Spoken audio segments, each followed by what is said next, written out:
வாழ்க்கையின் அர்த்தம் என்ன அப்படின்ற கேள்வி உங்கள் மனதில் ஓடிக்கிட்டே இருக்குது. அதை நான் தொடர்ந்து தேடிக்கிட்டே இருக்கேன் அப்படின்னு நீங்கள் சொன்னீங்கன்னா, கலீல் ஜிப்ரான் எழுதின தி ப்ராஃபட் அப்படின்ற இந்த புத்தகத்தை கட்டாயம் நீங்கள் வாசிக்கணும். வாழ்க்கையில் ரொம்ப முக்கியமான பல பகுதிகளை ரொம்ப தெளிவாக விளக்கியிருப்பார். அழகாக அதுக்கு பின்னாடி இருக்கக்கூடிய தத்துவங்களையும் நமக்கு சொல்லியிருப்பார்.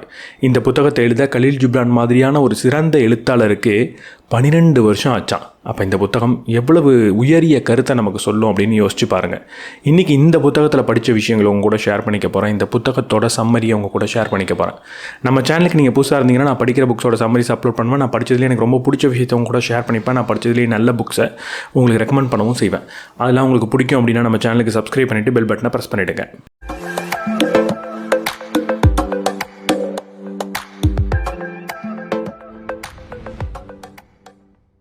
கடவுளால் அவருடைய உயரிய தத்துவத்தை இந்த உலக மக்களுக்கு சொல்ல அனுப்பி வைக்கப்பட்ட பலரை நமக்கு தெரியும். அப்படிப்பட்ட ஒரு நபர் தான் அல் முஸ்தஃபா. 12 வருஷத்துக்கு முன்னாடி ஆர்ஃபலிஸ் அப்படின்ற இந்த நகரத்துக்கு அவர் வந்தார். 12 வருஷங்கள் கழித்து தன்னோட பிறப்பிடத்துக்கு அழிச்சிட்டு போகிறதுக்கான கப்பல் வரும் அப்படின்றதும் அவருக்கு தெரியும். அந்த கப்பல் வரக்கூடிய நாள் தான் இன்றைக்கி. அவர் இன்றைக்கி நம்ம எல்லாரையும் விட்டுட்டு போக போகிறாரு அப்படின்னு அந்த நகர மக்கள் எல்லாருக்கும் தெரிஞ்சிருச்சு. எல்லாரும் ஒன்று கூடிட்டாங்க. அவரை வழி அனுப்பி வைக்க வந்திருக்காங்க. அவர் போகிறதுல யாருக்குமே விருப்பம் கிடையாது. இங்கேயே இருந்துருங்க அப்படின்னு அழுது மண்டாடவும் செய்கிறாங்க. அப்போ தான் அல் முஸ்தஃபா பேச ஆரம்பிக்கிறார். அவர் பேசினது தான் இந்த புத்தகம். இன்றைக்கி என்னோடய பிரிவை பார்க்குறதுக்கு இவ்வளவு பேர் ஒன்று கூடி வந்திருக்கீங்க. கொஞ்சம் கவனித்து பார்த்தீங்களா? இந்த பிரிவும் சேர்க்கையும் ஒரே விஷயந்தான் அப்படின்றத உங்களால் புரிஞ்சிக்க முடியுதா? இவ்வளவு நாள் முன்னாடி வரைக்கும் நான் இங்கே இருந்தேன். நீங்கள் எல்லாரும் ஒன்று சேர்ந்து இப்படி என்னை பார்க்க வந்ததே கிடையாது. ஆனால் இன்றைக்கி நான் பிரிய போகிறேன் அப்படின்னு தெரிஞ்சதுக்கப்புறம் நீங்கள் எல்லாரும் ஒன்று சேர்ந்து என்னை பார்க்க வந்திருக்கீங்க. அப்போ இந்த நாள் பிரிவின் நாளா இல்லை சேர்க்கையின் நாளா? பிரிவும் சேர்க்கையும் ஒரே விஷயந்தான். எப்போ பிரிவு ஏற்படுதோ அப்போ தான் நம்மளால் நம்மளுடைய காதலின் அன்பின் ஆழத்தை புரிஞ்சிக்க முடியுது. இந்த காதலோ அன்போ நம்மளை பிரிய விடாமல் செய்கிறதுக்காக அங்கே உருவானது கிடையாது. நம்மளை ஒன்றா இறுக்கி பிடிச்சிக்கிறதுக்கான ஒரு விஷயம் கிடையாது. உங்கள் மனதுக்குள்ளே இருக்கக்கூடிய அன்பும் என் மீது நீங்கள் வச்சுருக்கக்கூடிய காதலும் என்னை உங்கள் கூடயே வச்சுக்கணும் அப்படின்ற ஒரு எண்ணத்தை உங்களுக்கு கொடுக்கக்கூடாது. என்னை என் போக்கில் விடணும். என்னோடய வாழ்க்கையை என்னை வாழ அனுமதிக்கணும். என்னோடய பயணத்தை என்னை மேற்கொள்ள அனுமதிக்கணும். அதுதான் அன்பின் உண்மையான வடிவம். கூட்டத்தில் இருந்த ஒரு நபர் காதலை பற்றி பேசுங்கன்னு கேட்கவும் ப்ராஃபட் சொல்கிறாரு, காதல் உங்களை அழைக்கும் போது அதை பின்தொடர்ந்து செல்லுங்க. ஆனால் அது உங்களை அழைச்சிட்டு போகக்கூடிய பாதை ரொம்ப கரடுமுரடாக இருக்கும், ரொம்ப கடினமானதாக இருக்கும். காதல் தேவதை உங்களை கட்டி அணைக்க கூப்பிடும் போது கட்டி அணைங்க. ஆனால் உள்ள ஒரு கத்தி இருக்குன்றதை மறந்துடாதீங்க. கட்டி அணைக்கும் போது எவ்வளவு சுகம் வருதோ அதை விட அதிகமான வலியும் வரப்போகுதுன்றதை புரிஞ்சுக்கிட்டே கட்டி அணைங்க. காதல் உங்களிடம் பேசுகிற அனைத்து விஷயத்தையும் நம்புங்க. ஆனால் எதை நீங்கள் நம்புறீங்களோ அது உங்களோட கனவை சுக்குநூறாக உடைச்சி எறியும் அப்படின்னு தெரிஞ்சுக்கிட்டே நம்புங்க. காதல் உங்களை ராஜாவாக்கும், ஆனால் அதே நேரத்தில் தெருவில் பிச்சைக்காரனாகவும் மாற்றும். காதல் கிட்ட வெறும் நிம்மதியையும் சந்தோஷத்தை மட்டும் எதிர்பார்க்குறீங்க அப்படின்னா அந்த காதலை பார்த்து நீங்கள் தெரிச்சு ஓடிக்கிட்டு இருக்கீங்க அப்படின்னு அர்த்தம். காதலிடம் எதையும் எதிர்பார்க்காதீங்க. காதலோட விளைவு என்ன அப்படின்னு தேடாதீங்க. காதல்லேருந்து எனக்கு ஏதாவது ஒரு விஷயம் கிடைக்கணும் அப்படின்னும் தேடாதீங்க. ஏன்னா காதல் அப்படின்றது தான் விளைவு. காதலிருந்து வேற எந்த ஒரு விளைவும் ஏற்பட போகிறது கிடையாது. இருந்தாலும் காதல் கிட்டேருந்து ஏதாவது ஒரு விஷயத்தை நான் அடைஞ்சே ஆகணும், இந்த காதல் மூலியமாக ஏதாவது ஒரு விஷயத்தை நான் தெரிஞ்சுக்கிட்டே ஆகணும்னு நீங்கள் விடாப்பிடியாக இருந்தீங்கன்னா காதல் கிட்டேருந்து இந்த விஷயங்களை தெரிஞ்சுக்கோங்க. அன்பின் உச்சக்கட்டத்துக்கு போகும்போது அங்கே ஒரு வலி ஏற்படுமே, அந்த வலி எப்படி இருக்கும் அப்படின்றத காதல் கிட்ட தேடுங்க. காதலை பற்றி நான் என்ன புரிஞ்சு வச்சுக்கிட்டு இருக்கனோ அதை வச்சே என்ன காயப்படுத்திக்க முடியுமே, எப்படி காயப்படுத்திக்க போகிறேன் அப்படின்றத தேடுங்க. காதல் உங்களை கட்டி அணைக்கும் போது ரத்தம் பீறிட்டு ஓட போகுது. அந்த ரத்தத்தை எப்படி சந்தோஷமாக தானாக முன் வந்து தியாகம் பண்ணுறது அப்படின்றத கற்றுக்கிறதுக்காக காதல் செய்யுங்க. காதல் உங்களுக்கு எந்த ஒரு பெரிய விளைவையும் கொடுக்க போகிறது கிடையாது. காதல் உங்களுக்கு கொடுக்க போகிற எல்லாமே வலியும் புண்ணும் ரத்தமும் தான்.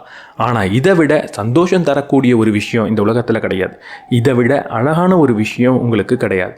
இந்த காதலை தேர்ந்தெடுத்துக்கோங்க. ஆனால் அதற்குள்ளே என்ன இருக்குன்றதையும் புரிஞ்சுக்கோங்க. திருமணத்தை பற்றி பேச சொல்லும் போது ப்ராஃபட் சொல்கிறாரு, நீங்கள் இருவரும் மரணத்தால் கூட பிரிக்க முடியாத நபர்களாக இருக்கணும். ஆனால் அதே நேரத்தில் 2 பேரும் தனித்தனியாகவும் இருக்கணும். இந்த 2 பேருக்கு நடுவில் இருக்கிற இடைவெளின்றது ரொம்ப முக்கியம். ஒவ்வொரு நபருக்கும் தேவையான சுதந்திரத்தை கொடுக்கறது ரொம்பவே முக்கியம். 2 பேருக்கு நடுவில் காதல் ரொம்ப முக்கியம். ஆனால் அந்த காதல் உங்களை இறுக்கி கட்டிடக்கூடாது. உங்களுடைய துணையோட கோப்பையை நீங்கள் நிரப்பலாம், ஆனால் அதுலேருந்து பருகணும் அப்படின்னு நினைக்காதீங்க. உங்கள் உங்கள் கையில் இருக்கிற ரொட்டி துண்டை உடைச்சி உங்கள் துணைக்கிட்ட கொடுக்கலாம், ஆனால் அவங்க கையில் இருக்கிற அந்த ரொட்டி துண்டை பிடுங்கி சாப்பிடணும் அப்படின்னு நீங்கள் நினைக்கக்கூடாது. 2 பேரும் ஒன்றா இருக்கணும், ஆனால் ரொம்ப ஒன்றா இருந்துடக்கூடாது. ஒரு வயலினில் இருக்கக்கூடிய 2 ஸ்ட்ரிங் மாதிரி தான், 2 கம்பி நூல் மாதிரி தான். ரெண்டும் ஒரே வயலினில் தான் இருக்குது, ஆனால் ரெண்டும் கொஞ்சம் இடைவெளியில் இருக்குது. அந்த இடைவெளியில் இருக்கும்போது தான் ரெண்டும் சேர்ந்து ஒரே மாதிரியான அற்புதமான இசையை உருவாக்க முடியும். நீங்கள் 2 பேரும் ஒன்றா இருக்கணும். ரொம்ப நெருங்கி இருந்தீங்க அப்படின்னா வாழ்க்கைன்ற இசையை உங்களால் உருவாக்க முடியாது. ஒரு திருமணத்தை பற்றி இதை விட தெளிவாக, இதை விட எளிமையாக யாராலையாவது சொல்ல முடியுமா அப்படின்னு எனக்கு தெரியாது. ஏன்னா திருமணத்தில் ரொம்ப ரொம்ப முக்கியமான விஷயம் இதுதான். 2 பேரும் ஒன்றா இருக்கணும், ஆனால் ரொம்ப ஒன்றா நெருங்கி இருந்துடக்கூடாது. 2 பேருக்குமான சுதந்திரம் அப்படின்னு ஒன்று இருக்குது, 2 பேருக்குமான ஸ்பேஸ் அப்படின்னு ஒன்று இருக்குது. நான் நினைக்கிற மாதிரியே நீ இருக்கணும் அப்படின்னு உங்கள் துணைக்கிட்ட நீங்கள் கேட்டிங்கன்னா அங்கே திருமணம் வேலை செய்ய போகிறது கிடையாது. உங்கள் துணைக்கிட்ட அவங்களுக்கு தேவையான ஸ்பேஸ் என்ன அப்படின்றத கேளுங்க, அந்த ஸ்பேஸை கொடுங்க. 2 பேரும் கொஞ்சம் விலகி இருங்க, அதே நேரத்தில் ஒன்றா இருங்க. இப்படி இருந்தால் மட்டும்தான் திருமணம் நிலைச்சிருக்கும்.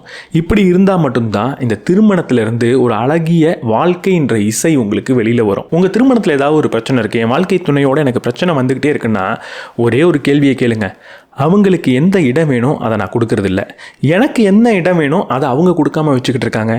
என் கோப்பையிலேருந்து அவங்க பருகிட்டு இருக்காங்களோ இல்லை அவங்க கோப்பையிலேருந்து நான் பருகிட்டு இருக்கணும். 2 பேரோட கோப்பையையும் மாறி மாறி நீங்கள் நிரப்பலாம், ஆனால் பருகணும் அப்படின்னு நினைக்கக்கூடாது. தேவையான இடத்தை மட்டும் அவங்களுக்கு திருமணத்தில் கொடுத்து பாருங்கள். அந்த திருமணம் வாழ்க்கைன்ற ஒரு அழகிய இசையை கண்டிப்பாக உங்களுக்கு கொடுக்கும். குழந்தைகளை பற்றி பேசுங்கன்னு சொன்னதுக்கு ப்ராஃபட் சொல்கிறாரு, உங்கள் குழந்தைங்க கிடையாது, அவங்க இந்த வாழ்க்கையின் குழந்தைங்க. அவங்களுக்கு தனிப்பட்ட வாழ்க்கை அப்படின்றது ஒன்று இருக்குது. அவங்களுக்குள்ள இப்படி தான் நீ வாழணும் அப்படின்ற ஒரு வாழ்க்கை வளர்ந்து கொண்டே வருது. குழந்தைங்க உங்கள் மூலமாக வந்தவங்க, உங்களுக்காக வந்தவங்க கிடையாது. அவங்கள உங்கள் கூட நீங்கள் வச்சுக்கலாம், ஆனால் உங்களுடையவர்களாக வச்சுக்க முடியாது. உங்களுடைய அன்பை உங்கள் குழந்தைக்கு நீங்கள் எவ்வளவு வேணால் கொடுக்கலாம், ஆனால் உங்களுடைய கருத்தையும் சிந்தனையையும் தத்துவத்தையும் உங்களால் உங்கள் குழந்தைக்கு கொடுக்க முடியாது. உங்கள் குழந்தையின் உடம்பை நீங்கள் வீட்டில் போட்டு கட்டி பூட்டலாம், ஆனால் அவங்களுடைய மனதை உங்களால் கட்டி பூட்ட முடியாது. உங்கள் குழந்தைக்காக வாழ்க்கையவே நீங்கள் தியாகம் பண்ணி அவங்கள நேசிக்கலாம், ஆனால் அதுக்காகலாம் அவங்க உங்களை நேசிக்கணும் அப்படின்ற ஒரு கட்டாயம் கிடையாது. நீங்கள் நினைக்கலாம் என் குழந்தையுடைய வாழ்க்கையை அம்பு மாதிரி முன்னேற்றத்துக்காக ஒரு வில் மாதிரி என் வாழ்க்கையவே நான் வளைச்சிக்கிட்டேன் அப்படின்னு. ஆனால் இந்த வில்லை வளைச்சது நீங்கள் கிடையாது, ஒரு வேடன். வாழ்க்கைன்ற வேடன் தான் வில்லுன்ற உங்களை வளைச்சி அம்புன்ற உங்கள் குழந்தைய முன்னேற்றினான். நீங்கள் வளைஞ்சு கொடுத்ததா நினச்சிக்க கூடாது. ஒரு அம்பு நம்மளை விட்டு பிரிஞ்சு போகுதே அப்படின்றதுக்காக ஒரு வேடன் சந்தோஷப்படுவான், ஆனால் அதே நேரத்தில் இந்த வில் என் கையை விட்டு போகலையே அப்படின்றதுக்கும் சந்தோஷப்படுவான். நீங்கள் வில்லா வேடனோட கையில் இருக்க போகிறீங்க, உங்கள் குழந்தைகள் அம்பா வேடனோட கையை விட்டு போக போகிறாங்க. உங்கள் குழந்தைகள் உங்களுக்காக வந்தவங்க கிடையாது, உங்கள் மூலமாக வந்தவங்க தான். குழந்தைய என்னோட கட்டுப்பாட்டில் வச்சுக்கணும். நான் எதுன்னு சரின்னு நினைக்கிறேனோ அதை மட்டும்தான் என் குழந்தை பின்பற்றணும். எனக்கு ஒரு கலாச்சாரம் இருக்குது, அதே கலாச்சாரத்தை என் குழந்தை மேலே திணிச்சு அந்த கலாச்சாரம் படி அவன் வாழும்போது மட்டும்தான் எனக்கு சந்தோஷம் கிடைக்கும் நீங்கள் நினச்சிங்கன்னா சந்தோஷமே உங்களுக்கு கிடைக்க போகிறது கிடையாது. குழந்தை வளர்ப்பை பற்றி இதை விட சிறப்பாக என்ன சொல்லிட முடியும்? குழந்தை வளர்க்க போகிறீங்க அப்படின்னா முதல்ல நீங்கள் புரிஞ்சுக்கிட்டாகணும், குழந்தைக்கு நான் கொடுக்க வேண்டிய ஒரே விஷயம் அன்பு மட்டும்தான். குழந்தையை நான் கட்டி போடக்கூடாது, இந்த கலாச்சாரத்தின் மூலமாக கட்டி போடக்கூடாது. நான் எது சரின்னு நினைக்கிறேனோ அதுதான் குழந்தைக்கும் சரி அப்படின்னு நான் நினைக்கக்கூடாது. குழந்தைய அதோட வாழ்க்கையை வாழ நான் அனுமதிக்கணும். சரியாக சொல்லணுன்னா வாழை நீங்கள் அனுமதிக்க போகிறது கிடையாது. ஏன்னா வாழ்கிறதுக்கான அனுமதியை வாழ்க்கையை இந்த குழந்தைக்கு ஏற்கனவே கொடுத்துருச்சு. நீங்கள் தான் அனுமதிக்கிறீங்க அப்படின்னு நினச்சாலே அங்கே ஒரு வழி ஏற்பட்டுவிடும். குழந்தை தனிப்பட்ட ஒரு நபர், அந்த நபருக்கு தனிப்பட்ட சுதந்திரங்கள் இருக்குது அப்படின்றத புரிஞ்சுக்கோங்க. அன்பை மட்டும் கொடுங்க, அந்த குழந்தை கண்டிப்பாக உயரிய குழந்தையாக மாறும். அதை கட்டி போடணும் அப்படின்னு நினச்சிங்க அப்படின்னா கட்டி போட முடியாது, அது உங்களை காயம் மட்டும்தான் படுத்தும். பணக்கார மனிதர் ஒருவர் கேட்குறாரு, என்னோட பணத்தெல்லாம் அடுத்தவருக்கு நான் வாரி வழங்கிக்கிட்டு இருக்கேன், இந்த கொடுத்தலின் மகிமையை பற்றி பேசுங்க. அதுக்கு ப்ராஃபட் சொல்கிறாரு, உங்களிடம் இருக்கும் பணத்தையோ சொத்தையோ நீங்கள் சம்பாதித்த விஷயத்தையோ அடுத்தவங்களுக்கு கொடுக்கும்போது ரொம்ப கம்மியாக தான் நீங்கள் கொடுக்குறீங்க. எப்போ உங்களையே நீங்கள் அடுத்தவங்களுக்கு கொடுக்குறீங்களோ, உங்களுடைய வாழ்க்கையவே அடுத்தவங்களுக்கு அர்ப்பணிக்கிறீங்களோ, அப்போ தான் உண்மையான கொடுத்தல் அப்படின்றது நிகழுது. நம்ம எல்லாரும் நம்ம சம்பாதிச்ச அந்த பொருளை நம்ம கூடவே வச்சுக்கணும் அப்படின்னு நினைக்கிறோம். ஏன்? நாளைக்கு எனக்கு தேவைப்பட்டுருமோ அப்படின்ற பயத்தினாலையா? நம்ம எல்லாரும் இப்படி செய்யும் போது எனக்கு என்ன தோணுதுன்னா, கிணத்துக்குள்ளே குதிச்சதுக்கப்புறம் எனக்கு தாகம் எடுத்துருமோ அப்படின்னு பயப்படுற மாதிரி இருக்குது. இந்த வாழ்க்கையை உங்களுக்கு அனைத்தையும் கொடுக்க தயாராக இருக்கும் போது, அனைத்தும் இந்த வாழ்க்கையில் இருக்கும்போது, உங்கள்கிட்ட இருக்கிற சொற்பமான சில விஷயங்களை அடுத்தவங்களுக்கு கொடுக்கும்போது ஏன் இந்த பயம் உங்களுக்கு வரணும்? சிலர் அடுத்தவங்களுக்கு ஏதோ ஒரு பொருளை கொடுக்கணும்னு நினைக்கிறாங்க. அப்படி கொடுக்கும்போது அதிலிருந்து எனக்கு ஒரு நற்பெயர் வந்துருமே அப்படின்னு நினைக்கிறாங்க. இங்கே கொடுத்தல் நிகழலை, ஒரு வியாபாரம் மட்டும்தான் நிகழுது. சிலர் தன்னிடம் ரொம்ப கம்மியாக வச்சுருந்தாலும் மொத்தத்தையும் அடுத்தவங்களுக்கு கொடுக்கணும் அப்படின்னு நினைக்கிறாங்க. சிலர் அடுத்தவங்களுக்கு கொடுக்கும்போது அதிலிருந்து எனக்கு சந்தோஷம் கிடைக்குது, அது போகிறோம் அப்படின்னு நினைக்கிறாங்க. இங்கே அடுத்தவங்களுக்கு அவங்க கொடுக்கறதோட நோக்கம் அதிலிருந்து சந்தோஷம் கிடைக்குது, மகிழ்ச்சி கிடைக்குது அப்படின்ற ஒரே காரணத்தினால தான். சிலர் வழி கிடைச்சாலும் அடுத்தவங்களுக்கு கொடுப்பேன் அப்படின்னு நினைக்கிறாங்க. இங்கே சந்தோஷம் வரணும், வழி வரணும், நற்பெயர் வரணும் அப்படின்லாம் நீங்கள் நினைக்காம, கொடுக்கறது என்னுடைய கடமை, அதை நான் கொடுக்குறேன் அப்படின்னு செய்யும் போது மட்டும்தான் இந்த கொடுத்தல் அப்படின்றதே அங்கே நிகழுது. ஒருத்தவர் கேட்கும் போது நீங்கள் கொடுத்தீங்கன்னா நல்ல விஷயம்தான். ஆனால் அதை விட சிறந்த விஷயம் அவங்க கேட்காம அவங்கள புரிஞ்சுக்கிட்டு நீங்கள் கொடுக்கறது. ஒருத்தவருக்கு கொடுக்கும்போது இந்த பொருளை வாங்கிறதுக்கான தகுதி உன்னிடம் இருக்கா அப்படின்னு என்றைக்குமே கேட்டுறாதீங்க. எந்த ஒரு நபருக்கு காலையையும் இரவையும் அன்னைக்கு பார்க்கறதுக்கான தகுதி இருக்கோ, அந்த நபருக்கு உங்கள்கிட்ட இருந்து பொருளை வாங்கிக்கிறதுக்கான தகுதியும் இருக்குது. கை கால் நல்லா தானே இருக்குது, உனக்கு எதுக்கு நான் கொடுக்கணும், உனக்கு தகுதியே கிடையாதுன்னு சொல்லாதீங்க. ஏன்னா இங்கே இருக்கக்கூடிய அனைத்து நபர்களும் பெற்றுக்கொள்ளக்கூடிய நபர்கள் தான். இன்றைக்கி காலையில் நீங்கள் கண் விழித்ததாக இருக்கட்டும், இல்லை இந்த வாழ்க்கையாக இருக்கட்டும், இதை அடையிறதுக்காக நீங்கள் எதுவும் செய்யலை. இது அனைத்துமே உங்களுக்கு கொடுக்கப்பட்டிருக்கு. நம்மளே பெறக்கூடிய ஒரு இடத்துல இருந்து இன்னொரு நபரை பெறுவதற்கு தகுதி இல்லைன்னு சொல்லாதீங்க. யார் இன்னைக்கு உயிரோடு இருக்காங்களோ அவங்க உங்ககிட்ட இருந்து பெற்றுக்கொள்ளத்துக்கு தகுதியான நபர்கள் அப்படின்றத புரிஞ்சுக்கோங்க. இந்த வாழ்க்கைன்ற பெரிய சமுத்திரத்திலிருந்து இன்னைக்கு நான் பருகிறதுக்கான உரிமை ஒரு நபருக்கு இருக்கும்போது, உங்களை மாதிரி ஒரு சின்ன ஓடையிலிருந்து பருகிறதுக்கான உரிமையும் அவருக்கு இருக்குது. கொடுக்கறது உங்களுடைய கடமை, அதற்காக மட்டுமே கொடுங்க. உணவு விடுதி வச்சிருக்கும் ஒரு நபர் உணவை பற்றி பேசுங்கன்னு சொல்லும் போது ப்ராஃபட் சொல்கிறாரு, உங்களால் ஒரு மரம் செடி கொடி போல வெறும் காற்றை மட்டுமே சுவாசித்து உயிர் வாழ முடியுமா? கண்டிப்பாக முடியாது. நீங்கள் ஏதோ ஒரு உயிரை கொன்னாகணும். ஏதோ ஒரு குழந்தைய தாயிடமிருந்து பிரித்து எடுத்து அந்த தாயுடைய தாய்ப்பாலை பருகி ஆகணும். இப்படி தான் நீங்கள் இந்த உலகத்தில் வாழணும் அப்படின்னு ஆனதுக்கப்புறம் உணவை வெறும் சாப்பாடாக பார்க்காம உணவருந்தும் செயலை ஒரு வழிபாடாக பார்க்க ஆரம்பிங்க. ஒரு உயிரை உங்களுடைய உணவுக்காக நீங்கள் கொல்லும் போது அந்த உயிரிடம் ஒரே ஒரு விஷயத்த சொல்லுங்கள், உன்னை எந்த ஒரு சக்தி இப்போ கொன்னுதோ அதே சக்தி இன்னும் கொஞ்ச நாளில் என்ன எடுத்துக்கும். எந்த விதி உன்னை என் கையில் ஒப்படைச்சதோ அதே விதி இன்னும் சில நாட்களில் என்னை இந்த பூமியின் கையில் ஒப்படைச்சிடும். ஒரு பழத்தை சாப்பிடும் போதும் அதோடைய விதையை கடிச்சு கொள்ளும் போதும் உன்னுடைய விதை எனக்குள்ள விதைக்கப்பட்டிருக்கு அப்படின்றத சொல்லுங்கள். உன்னுடைய மலரின் இதழ்கள் எனக்குள்ள மலரிட போகுது அப்படின்றத சொல்லுங்கள். உன்னுடைய நறுமணம் என்னுடைய மூச்சை காத்தா மாறப்போகுது அப்படின்றத சொல்லுங்கள்.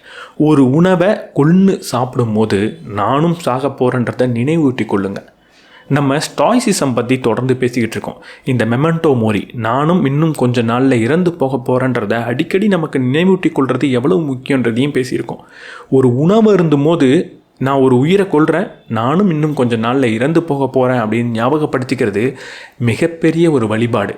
எப்போ நானும் இன்னும் கொஞ்ச நாளில் இறந்து போக போகிறேன்றதை புரிஞ்சுக்கிறனோ, எனக்கு எவ்வளவு தேவையோ அவ்வளவு உணவை மட்டும்தான் எடுப்பேன்.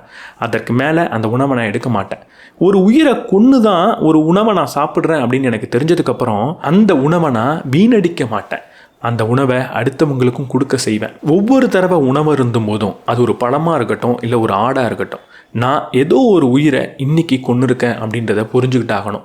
நானும் இன்னும் கொஞ்ச நாளில் கொல்லப்பட போகிறேன் அப்படின்றதையும் புரிஞ்சுக்கிட்டாகணும். ஒரு விவசாயி உழைப்பை பற்றி பேசுங்கன்னு சொன்னதுக்கு ப்ராஃபட் சொல்கிறாரு, உழைப்பு அப்படின்ற ஒரு விஷயத்தை வலி நிறைந்ததாகவும் எப்போ ஓய்வை நோக்கி நம்ம செல்லுவோம் அப்படின்னு பலர் என்றீங்க. ஆனால் உழைப்பு அப்படின்றது எப்போ காதலோட சேருதோ அதுதான் வாழ்க்கை. உழைப்பை தூக்கி எறிஞ்சிட்டு உங்களால் வாழ முடியாது. உழைப்பையும் உழைப்பின் மீது நீங்கள் வச்சிருக்கிற அன்பையும் ஒன்றா சேர்க்கும் போது உங்களை நீங்கள் கட்டி அணைக்கிறீங்க, கடவுளை நீங்கள் கட்டி அணைக்கிறீங்க. நான் செய்யும் வேலையை நேசித்து செய்கிறதுனா என்ன? ஒரு துணியை தைக்கக்கூடிய நபர் அந்த துணியை தன்னுடைய குழந்தை போட்டுக்கொள்ள போகுது அப்படின்னு நினச்சி அந்த துணியை தைச்சா அந்த வேலையை நேசித்து செய்கிறதா அர்த்தம். ஒரு வீடை கட்டக்கூடிய ஒரு நபர் இந்த வீட்டில் நானும் என் மனைவியும் வாழ போகிறோம் அப்படின்னு நினச்சி அந்த வீட்டை கட்டினா அந்த வேலையை அவர் நேசிக்கிறதா அர்த்தம்.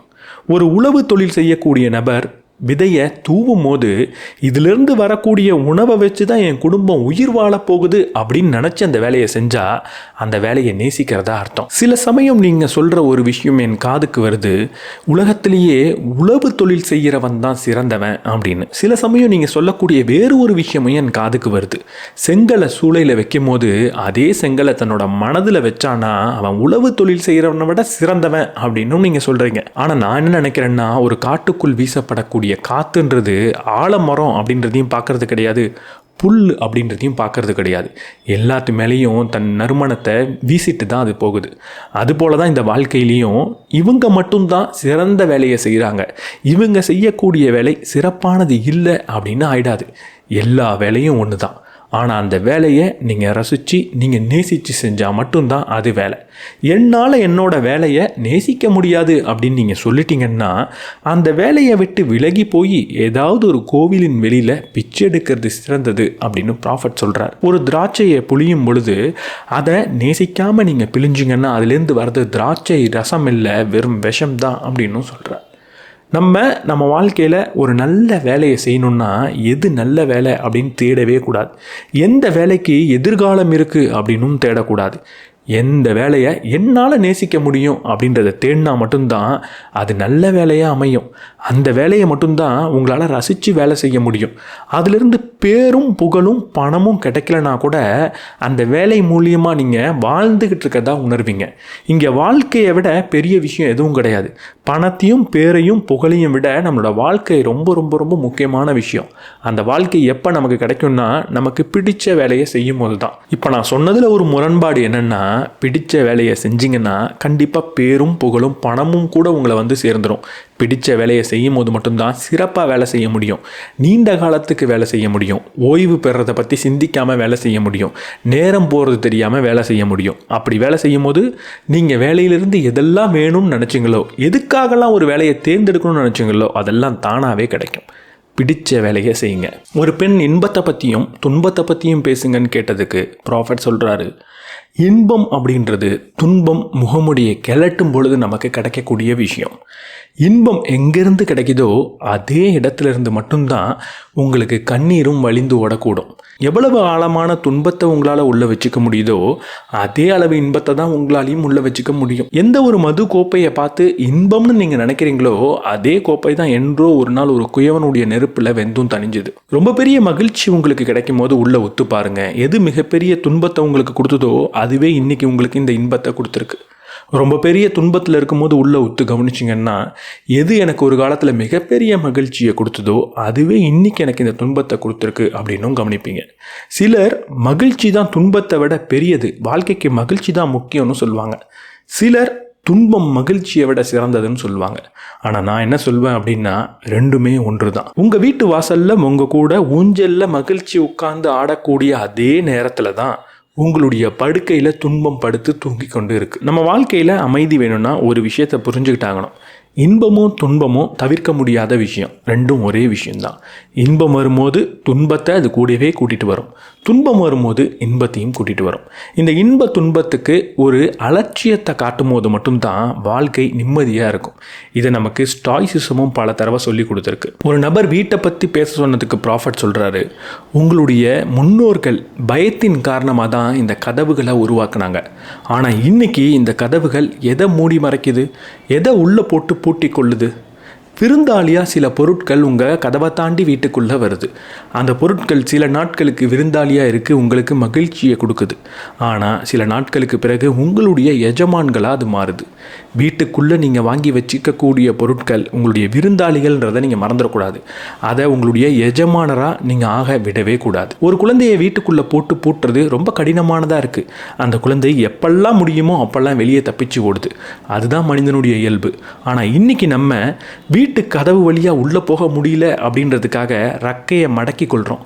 தலை மேலே இடிச்சிடுமோ அப்படின்றதுனால கழுத்தை குனிஞ்சு கொள்கிறோம். மூச்சு விட்டால் வீட்டு செவுறு உடஞ்சி விழுந்துருமோன்ற ஒரு பயத்தில் மூச்சு விடுறதையே குறைச்சிக்கிறோம்.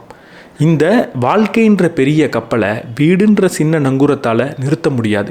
ஒரு மனிதன் வீட்டுக்குள்ளேயே இருந்து அடைஞ்சு கிடக்கிறதுக்காக உருவானவன் கிடையாது. அவன் வாழ பிறந்தவன். வாழணும் அப்படின்னா வீட்டை விட்டு நீங்கள் வெளியே வந்தாகணும். இன்றைக்கோ ஒரு நாள் நீங்கள் இறந்ததுக்கப்புறம் இப்படிப்பட்ட ஒரு வீட்டுக்குள்ளே தான் போக போகிறீங்க, ஒரு கல்லறைக்குள்ளே தான் இருக்க போகிறீங்க. கல்லறைக்குள்ளே போகிறதுக்கு முன்னாடி வரைக்கும் இப்படிப்பட்ட அறைக்குள்ளே அடைஞ்சு கிடக்காதீங்க. ஒரு வியாபாரி விற்றல் வாங்கலை பற்றி பேச சொல்லும் போது, உங்கள் கைகளில் கொள்றதை தாண்டி சில சமயம் இந்த உலகம் உங்களுக்கு பழங்களை கொடுத்துடலாம். அப்போது அந்த பழங்களை நீங்கள் பரிமாற்றம் செஞ்சு கொள்றதுல எந்த ஒரு தவறும் இல்லை. அந்த பரிமாற்றங்களை செய்யும் போது மனதில் 2 விஷயங்கள் இருக்கணும். ஒன்று அன்பு, இன்னொன்று நியாயம். இது ரெண்டும் இருக்கும்போது நீங்கள் செய்யக்கூடிய பரிமாற்றம் உங்களை செல்வந்தனாக மாற்றும். இது இல்லாமல் ஒரு பரிமாற்றத்தை நீங்கள் செய்கிறீங்க அப்படின்னா அங்கே வெறுப்பையும் பசியையும் தான் நீங்கள் உருவாக்குவீங்க. ஒரு சந்தையிலிருந்து வெளியே வரும்போது நீங்கள் கவனிக்க வேண்டிய முக்கியமான விஷயம், இந்த சந்தையிலிருந்து வெறுங்கையோட ஒரு மனிதர் கூட வெளியே செல்லக்கூடாது. ஏதாவது ஒரு மனிதர் வெறுங்கையோடு செல்கிறாரா அப்படின்றத பார்க்கணும். ஏதாவது ஒரு மனிதர் ஒரு சந்தையிலிருந்து வெறுங்கையோடு வெளியே போகிறாரு அப்படின்னா அங்கே அன்பும் நியாயமும் இல்லை. இது இருந்திருந்தால் அவர் வெறுங்கையோடு வெளியே போயிருக்க மாட்டார். அப்படி வெறுங்கையோட ஒரு மனிதர் வெளியே போகிறாருன்னா ஏன் சந்தை என்ன பணக்காரனாக்க போகிறது கிடையாது, செல்வந்தனாக்க போகிறது கிடையாது. அப்படிப்பட்ட செல்வந்தனாக அன்பை உள்ள வச்சுக்கோங்க. நியாயமான ஒரு பரிமாற்றத்தை நீங்க செய்யும் போது வெறுங்கையோட யாரும் போக மாட்டாங்க, பசியோட யாரும் போக மாட்டாங்க. அப்பதான் நீங்க செல்வந்தன் ஆக முடியும். நீதிபதிகள் சட்டத்தை பத்தி பேச சொல்லி கேட்குறாங்க. சட்டம் அப்படின்றத உங்களுடைய ஆசைக்காக நீங்கள் உருவாக்குறீங்க. அதற்கப்புறம் அந்த சட்டத்தை உடைக்கிறதுல மிகப்பெரிய ஆனந்தத்தையும் அனுபவிக்கிறீங்க. இது பார்க்குறதுக்கு கடற்கரையில் குழந்தைகள் மண்ணை வச்சு வீடை கட்டி அதற்கப்புறம் அதை உடைச்சி சிரிக்கிற மாதிரி இருக்குது. சட்டம் யாருக்காக நீங்கள் இயற்றுறீங்க? சில சமயம் தன்னோட இயலாமையை போக்கிக் கொள்றதுக்காக பல பேர் சட்டத்தை இயக்கிக்கிட்டு இருக்காங்க. ஒரு பாம்பு தன்னால் தன்னுடைய சட்டையை கலட்ட முடியல அப்படின்றதுக்காக தன்னுடைய தோலை உரிக்கக்கூடிய ஆரோக்கியமான பாம்புகளெல்லாம் பார்த்து நீ அம்மனமாக இருக்க அப்படின்னு சொன்னதான். அந்த மாதிரி தான் இன்னைக்கு நம்ம பல சட்டங்களை இயற்றிக்கிட்டு இருக்கோம். ஒரு திருமணத்தில் அளவுக்கு அதிகமாக சாப்பிட்டு வயிறு கோளாறான ஒரு நபர் இதுக்கப்புறம் திருமணங்களில் விருந்தே வைக்கக்கூடாது அப்படின்னு சட்டத்தை இயற்றினாராம். இந்த மாதிரி தான் உங்களுடைய நியாயத்திற்கு எது தேவையோ, உங்களுடைய இயலாமையை போக்கிக் கொள்றதுக்கு என்னெல்லாம் தேவையோ அதெல்லாம் சட்டமாக இன்னைக்கு கலாச்சாரத்துக்குள்ள உருவாக்கிக்கிட்டு இருக்கீங்க. சூரியனை நோக்கி நடக்க ஆரம்பித்த ஒரு நபருக்கு பூமியில் அவரை பற்றி என்ன பேசிக்கிட்டா என்ன? யாருமே இல்லாத ஒரு காட்டுக்குள்ளே பயணம் போகக்கூடிய நபர் தன்னுடைய சட்டைகளை கலட்டி எரிஞ்சா அதனால் யார் அவரை தண்டிக்க முடியும்? நம்ம எல்லாரோட பயணமும் வெவ்வேறு, நம்மளுடைய பயணங்கள் ஒன்றா இருக்கிறது கிடையாது. அப்புறம் எப்படி இந்த கலாச்சாரத்தால் மட்டும் எல்லாருக்கும் சமமான ஒரு சட்டத்தை கொடுக்க முடியுது? எல்லாரும் இப்படி தான் வாழணுன்ற ஒரு சட்டத்தை யார் இங்கே இயற்ற முடியும்? சட்டங்கள் எல்லாம் வீட்டுக்குள்ளே அடைஞ்சிருக்கக்கூடிய நபர்களுக்கு தான், பறக்கக்கூடிய பறவைக்கு கிடையாது. ஒரு பேச்சாளர் சுதந்திரத்தை பற்றி பேச சொல்லும் போது ப்ராஃபட் சொல்கிறாரு, ஒரு அடிமை கூட அவனோட எஜமான் வரப்ப குனிய செய்வான், அந்த எஜமானை பற்றி பெருமையாக பேசுவான். இன்னைக்கு கோவிலுக்குள்ளே போய் கடவுளை பார்த்து குனியக்கூடியவங்களும் கடவுளை பார்த்து பெருமையாக பேசுகிறவங்களும் இப்படிப்பட்ட அடிமையாக இருப்பாங்களோ அப்படின்ற ஒரு சந்தேகம் எனக்கு இருக்குது. எது சுதந்திரம்? என் வாழ்க்கையில் அக்கறையே இல்லாமல் இருக்கிறது சுதந்திரமா? என் வாழ்க்கையில் ஆசைகளையும் துன்பத்தையும் தூக்கி எறிகிறது சுதந்திரமா? என் வாழ்க்கையில் இருக்கிற அக்கறையை தூக்கி எறிஞ்சிட்டேன்னா அது சுதந்திரம்னு நீங்கள் சொன்னீங்கன்னா அந்த அக்கறையை முதல்ல உங்களுக்கு யார் கொடுத்தா? இந்த வாழ்க்கை மீது அக்கறையை நானே ஏற்படுத்தி கொள்வேன். அந்த அக்கறையை என்னால் பூர்த்தி பண்ண முடியாத போகிறப்போ அந்த அக்கறையை தூக்கி எறிஞ்சிட்டு சுதந்திரம்னு சொல்லுவேன்னா அது சுதந்திரம் கிடையாது. எந்த அக்கறையை நானே தேர்ந்தெடுத்தனோ அதை பூர்த்தி பண்ண முடியலன்னு எனக்கு தெரிஞ்சதுக்கப்புறம் அதை பூர்த்தி பண்ணுறதுக்காக முயற்சி செய்கிறதும் உழைக்கிறதும் தான் சுதந்திரம். வாழ்க்கையில் கஷ்டமே இல்லாமல் இருக்கணுன்றதுக்காக தப்பிச்சு ஓடுறது பேர் சுதந்திரம் கிடையாது. கஷ்டங்கள் இருந்தாலும் அதிலிருந்து மீண்டு வாழ கற்றுக்கிறது தான் சுதந்திரம். அறிவு முக்கியமா மனசு முக்கியமானு கேட்டதுக்கு ப்ராஃபட் சொல்கிறாரு, நம்ம வாழ்க்கை ஒரு மிகப்பெரிய போர்க்களமாக இருக்குது. அந்த போர்க்களத்தில் அறிவு முக்கியமாக மனசு முக்கியமாக அப்படின்ற ஒரு சண்டை போய்கிட்டே இருக்குது. இந்த அறிவுக்கும் மனசுக்கும் இடையில் ஒரு மிகப்பெரிய போரே போயிட்டுருக்கு. அறிவு முக்கியமாக மனது முக்கியமாக? உங்கள் வீட்டுக்கு 2 விருந்தாளி வந்த மாதிரி அறிவும் மனதும் உங்களுக்கு வந்திருக்காங்க. உங்கள் வீட்டுக்கு 2 விருந்தாளி வந்தப்போ ஒரு விருந்தாளிக்கு மட்டும் நீங்கள் அன்பை கொடுக்க முடியாது. எப்போ ஒரு விருந்தாளிக்கு நீங்கள் அன்பை கொடுக்கலையோ அந்த விருந்தாளி அன்பை இழந்துடுறாரு. ஆனால் 2 விருந்தாளியும் உங்கள் மீது நம்பிக்கையை இழந்துடுறாரு. நான் உங்கள் வீட்டுக்கு இன்னொரு விருந்தாளியோடு வரப்போ எனக்கு மட்டும் நீங்கள் அன்பை கொடுத்தீங்கன்னா நாளைக்கு எனக்கும் இந்த அன்பு கிடைக்காம போகலாம் அப்படின்ற ஒரு நம்பிக்கை இழப்பு உங்கள் மேலே எனக்கு ஏற்படும். அதே போல் 2 விருந்தாளிகளாக உங்களுடைய அறிவையும் மனதையும் நீங்கள் பார்த்தாகணும். கடவுள் அறிவில் அமர்ந்திருக்கிறாரு, மனதின் மூலியமாக நகர்ந்து போகிறாரு அப்படின்னு ப்ராஃபட் சொல்கிறார். அறிவு முக்கியமாக மனது முக்கியமான்ற கேள்வியை தூக்கி எறிஞ்சிட்டு, அறிவும் மனதும் என் வீட்டுக்கு வந்த 2 விருந்தாளிகள் மாதிரி நான் அன்பாக நடத்தினேன்னா வாழ்க்கை அங்கே தான் முழுமை பெறும். வாழ்க்கையில் ஏற்படக்கூடிய வழிகளை பற்றி பேச சொல்லும் போது ப்ராஃபட் சொல்கிறாரு, உங்கள் மனதில் இந்த வாழ்க்கை மீது மிகப்பெரிய ஆர்வம் இருந்தால், இந்த வாழ்க்கை எப்படி இவ்வளவு விந்தைகளை செய்யுது அப்படின்ற ஒரு தேடலும் ஆர்வமும் உங்களுக்கு இருக்குது அப்படின்னா, இன்பமோ துன்பமோ ஒரே மாதிரியான ஆர்வம் மிகுந்த செயல் அப்படின்றத கவனிப்பீங்க. ஒரு மருத்துவருடைய வீட்டுக்கு நிறைய குழந்தைகள் வராங்க.